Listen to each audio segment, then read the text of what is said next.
हम ये कह रहे हैं कि साहब कहते हैं कि किसी भी मंत्र तंत्र में न फंसे, क्योंकि साहब सीधा कहते हैं कि अंत्र मंत्र सब झूठ है, इनमें न उल्टे कोई, सार हाँ। शब्द जाने बिना कागा हंस न हो। इसलिए हमें किसी भी गुरु के पास जाके सीधा उस मंत्र की खोज करनी चाहिए जो विदेश रूप है। और तंत्र मंत्र ये सब बेकार की चीज है, वो तो साहब अपने साहब जो दे देते हैं वो तो दुनिया के मंत्र छुड़ाने, 52 अक्षरी मंत्रों को छुड़ाने के लिए तुम्हें दे दिया जाता है कि उधर से ध्यान हट के तुम्हारा उधर आ जाए। अच्छा। जी, वो कह रहे हैं ना कि एक छुड़ावे एक लखावे तब प्राणी निज घर को जावे। तो साहब वही 52 अक्षरों को छुड़ा करके जो सब दुनिया में मंत्र दे रहे हैं, कोई ओम सोहम कुछ भी मंत्र, उनको छुड़ा करके तुमको वो विदेश रूप का ज्ञान देंगे जो मतलब कि पढ़े लिखने में आता ही नहीं है, उसकी साइन देंगे और साइन के माध्यम से आप जान लेंगे कि हमें क्या करना है। इसके बाद वहीं से तुमको प्राप्त होगा वो विदेश रूप का ज्ञान। तो अगर अपन को वो मेन मूल ज्ञान जो मिलेगा जी अभी, तो वो 52 अक्षरी नाम ही दीक्षा देंगे। जी जी 52 अक्षरी देंगे, वही है तो मतलब 52 अक्षरी ही देंगे, क्योंकि 52 अक्षरी से और जो मंत्र आपको अभी तक रटते चले आए वो भूल जाए, इसलिए तुमको हाँ वो भूल, जब उधर से आप उधर ध्यान करेंगे तो वो थोड़ा हट जाएंगे और इधर ज्यादा आकर्षित हो जाएंगे। तो धीरे धीरे जब आपको जब भी ज्ञान हो जाएगा कि हमको कोई मतलब मेन चीज और है, ये झूठ है, कोई और चीज है, तब आपको मिल जाएगा वो। अच्छा। हाँ, आप सत्संग सुनते रहेंगे तो जल्दी से पता लग जाएगा। तो फिर उसके बाद में फिर एक बार और दीक्षा देंगे वो? नहीं भाई, 2 बार में होता है, तीसरी बार जो नाम दीक्षा होता है वो स्वयं परमात्मा होता है। अच्छा, तो वो अपने आप प्रकट होता है ना? वो अपने आप प्रकट होता है। अच्छा, वो बताते हैं ना, ये भजन वाणियों में बताते हैं कि 5 से कोई छठो बतावे वाही को गुरु कर लेना, वो क्या है? वो 5 तत्व है भाई, 5 तत्व, चितजल अच्छा। पावक गगन समीरा, ये 5 तत्व से रचित शरीरा। मतलब जो 5 तत्व के बाद छठवां तत्व है, साधुकड़ी भाषा में उसे छठवां तत्व कहते हैं।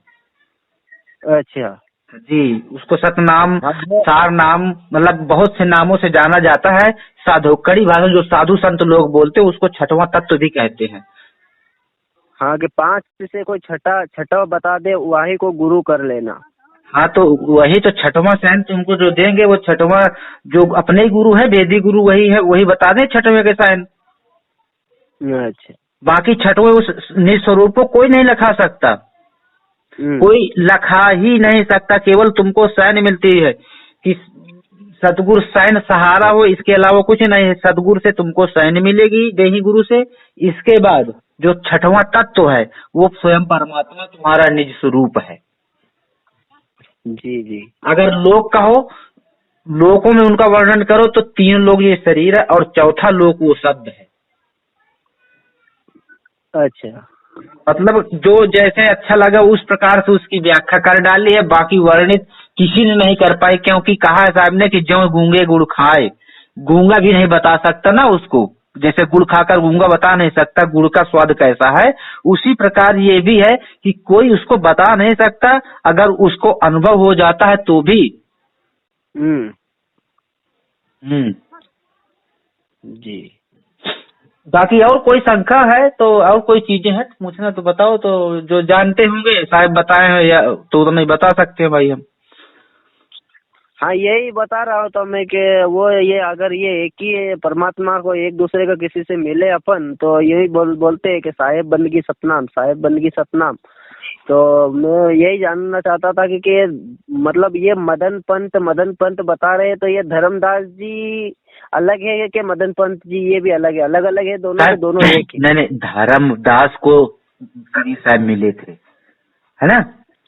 हाँ, धर्मदास जी को कबीर साहब मिले थे। अब उन्होंने अपना कार्य शुरू कर दिया, उनको बताया गया कि वाड़िया लिखो, और कबीर साहब थोड़ी लिखे थे कहीं, तो उन्होंने रचना की। और उनकी जरिए से जो उनके मतलब मठ से जितने निकले हैं उनके रास्ते से, वो 42 वंश हुए हैं।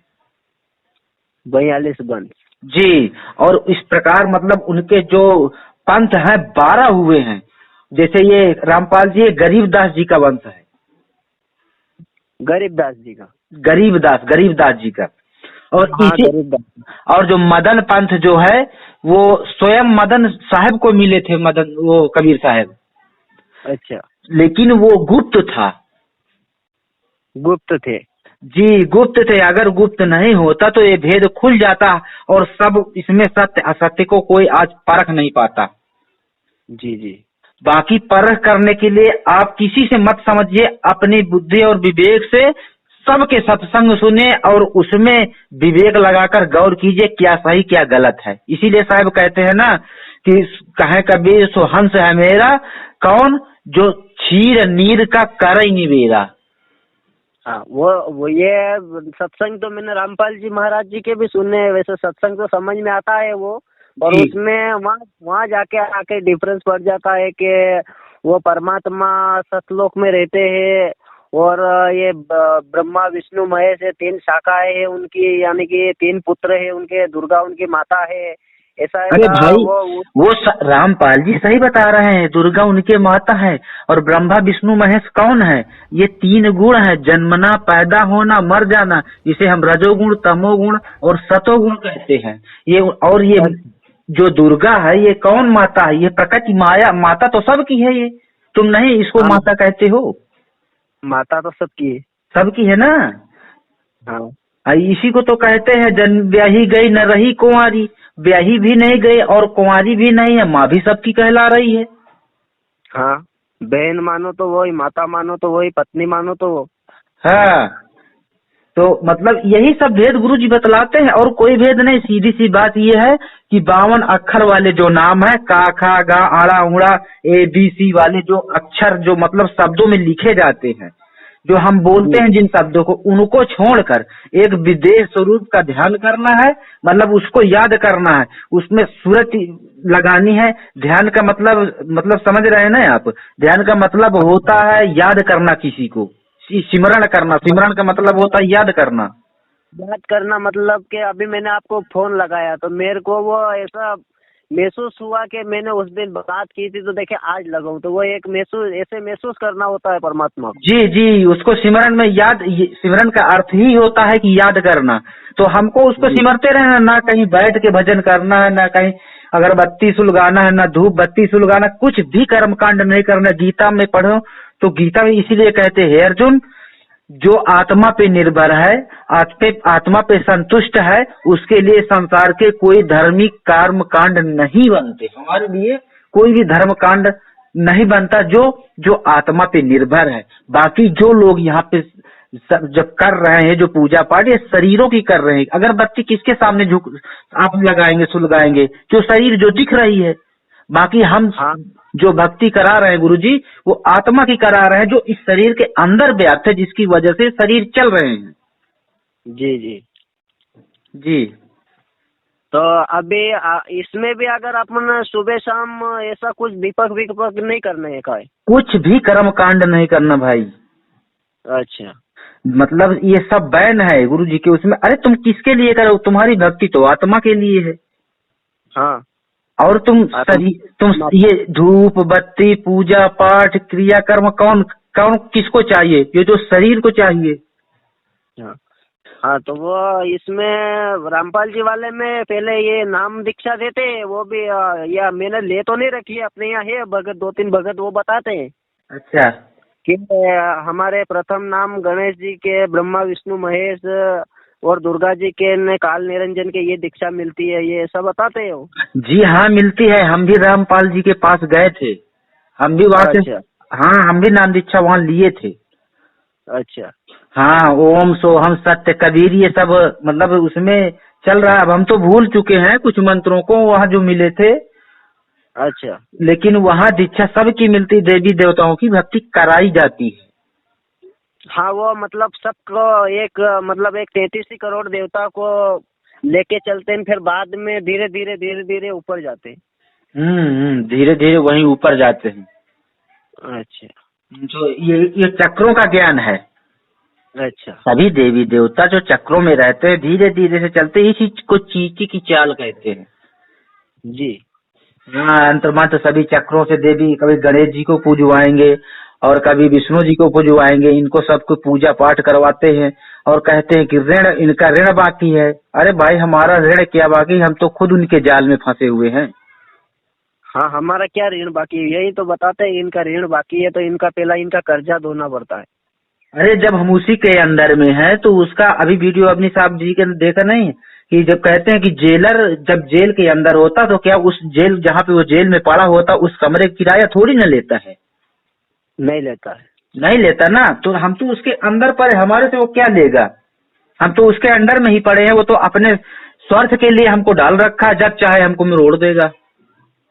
जी जी जी। तो उसका कोई ऋण कुछ भी नहीं होता।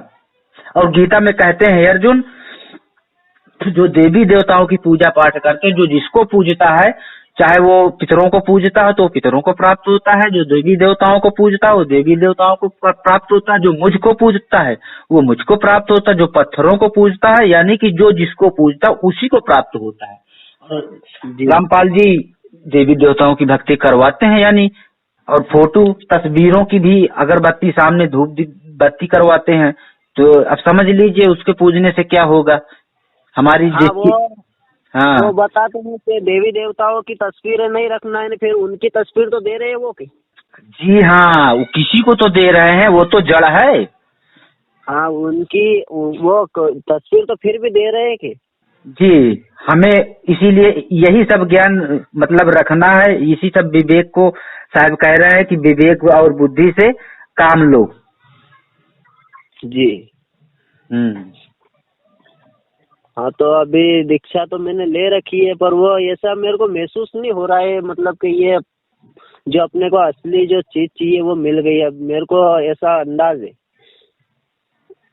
हाँ, तो आप जब साहब के पास जाएंगे नाम दीक्षा होगी, और नाम दीक्षा के बाद दूसरी दीक्षा में आपको वो भेद बता दिया जाएगा जहाँ पे वो आत्मघट है, क्योंकि परमात्मा हर जगह नहीं है, परमात्मा घट में ही है, लेकिन वो घट आत्मघट है, शरीर घट नहीं है। आत्मघट है जी, शरीर में दो घट है, एक आत्मघट एक शरीर घट। शरीर घट में मन बुद्धि और काल रहता है, मतलब चित्त रहता है, और एक घट में शिव परमात्मा रहता है। वो यानी कि अपन रात में अगर सो जाते हैं जी, मैं सपना देखते हैं, वो क्या है फिर? वो सब मन की भ्रमना है, तुमको वहां से लगन लगी है ना साहब की शरणों में, वो मन तुमको तरह तरह के वो दिखा करके बस में करना चाहता कि तुम मान लो कि हाँ यही सही है जहाँ पर हैं। जी हाँ, ये मन तुमको चालाकी दिखा रहा है। हाँ, रात में यानी कि अपन बहुत सारे सपने देखते हैं, तो वो क्या है फिर? हाँ, वही तो मन की भ्रमना है, वो मन ही तुमको दिखा रहा है, जो भी चाल चल रहा है मन और माया का खेल है वो सब। जी।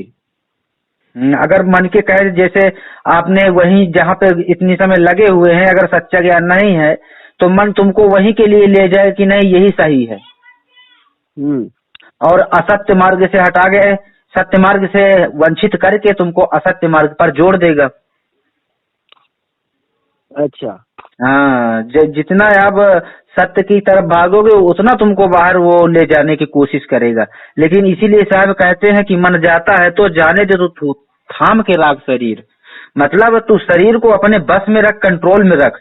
तू अगर मन भागता है तो भाग, जैसे मन कह रहा कि चलो आज चलते हैं तो वैष्णो देवी वहीं पे मतलब ये खाते हैं वो खाते हैं, लेकिन तुझको नहीं जाना, मन बार बार अगर कर रहा है कि चल चलते हैं तो भी तुझको नहीं जाना।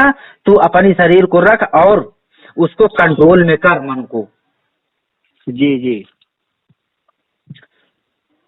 हाँ, तो मन ही कुमार, बस मन ही का तो सारा खेल है, मन माया का। तो मन को साहब कहते हैं मन को मार गगन चढ़ जाओ। जब तुम मन को मार दोगे और उस साइड को पा लोगे तो आपको सीधा कोई रोकने वाला नहीं है। जी गुरु। हाँ, तो अभी अपने हाँ परसों दिन बात करी थी मैंने गुरुजी से। अच्छा। हाँ, तो उनके आगे भी मैंने करी बात। अच्छा। तो उन्होंने बताया कि ये सब या क्या दिया मैंने उनको बताया ये बात बताई वहाँ से। मैं फिर आगे मैंने बोला कि उन्होंने ध्यान करने को बोला, अपने गुरु का ध्यान करने का, यानी कि आप मेरे गुरु हो। हाँ तो आपका यानी कि आपको याद करना, मुझे आपका चेहरा। हाँ, समझ रहे हैं।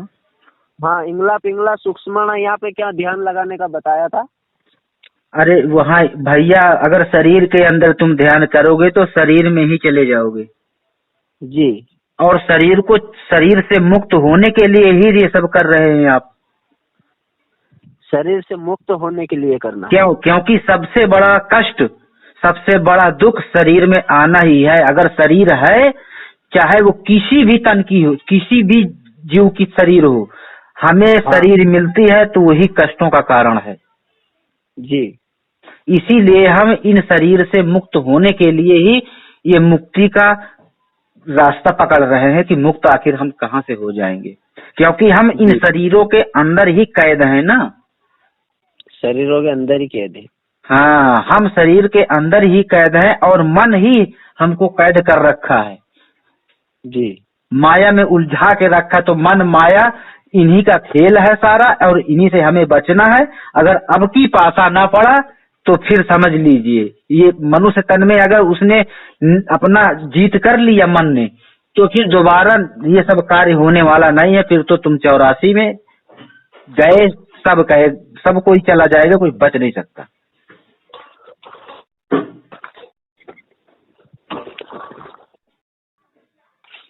हाँ, तो ये है, ऐसा है ना।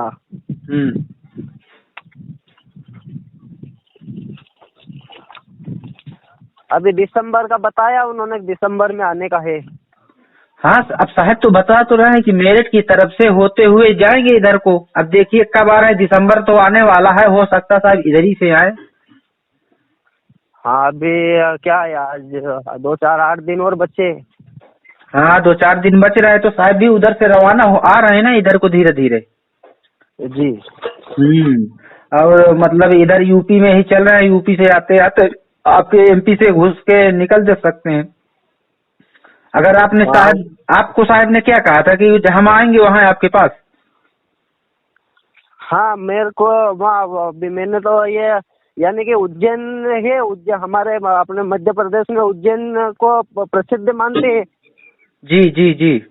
उज्जैन के लिए, उज्जैन को हर कोई पहचान लेता है। हाँ। अगर तो मैंने उज्जैन का ही बताया कि उज्जैन की तरफ कब आएंगे गुरुजी, आपका आने का हो कभी तो उन्होंने बताया कि उज्जैन के पास बरनेगर आने का है। हाँ, तो बरनेगर तो कोई बात नहीं है, लगभग यहाँ से 100-150 किलोमीटर दूर। हाँ, तो साहब आप उधर ही आएंगे, आप इंतजार में रहिए। तो साहब ने कहा कि हम आएंगे दिसंबर में, तो आप तैयार रहिएगा, कहीं भी आ सकते हैं ना। अच्छा। हाँ, कहीं भी आ सकते हैं। अगर आप बुलाएंगे तो आपके पास भी आ सकते हैं, लेकिन ज्यादा उनके पास समय नहीं होता। 2-2.5 घंटे आपको देंगे, लेकिन कब, जब आप कुछ प्रोग्राम भी होगा, जैसे सत्संग वगैरह रख दिए, तभी आ सकते हैं। ऐसे भी आ सकते हैं, अगर रास्ते में पड़ जाएंगे तकरीबन मतलब उनके करीब, तो भी आपको भी मिल सकते हैं। लेकिन अब उनके सिस्टम के अनुसार है, किधर जाना है किधर आना है, वो तो समय पर अपने पहुंचेंगे ना जहाँ के लिए उनको प्रोग्राम रखा हुआ है। जी जी जी। हाँ, तो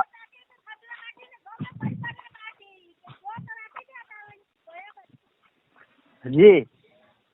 हाँ, चलो ठीक है जी। साहेब बंदगी सतनाम। साहेब बंदगी सतनाम। साहब हम भी थोड़ा मार्केट जाएंगे। हाँ, फिर से बात करेंगे। ठीक है, फिर मैं शाम को लगाऊंगा 8 बजे बाद। जी जी सर, ठीक है। साहेब बंदगी सतनाम। साहेब बंदगी।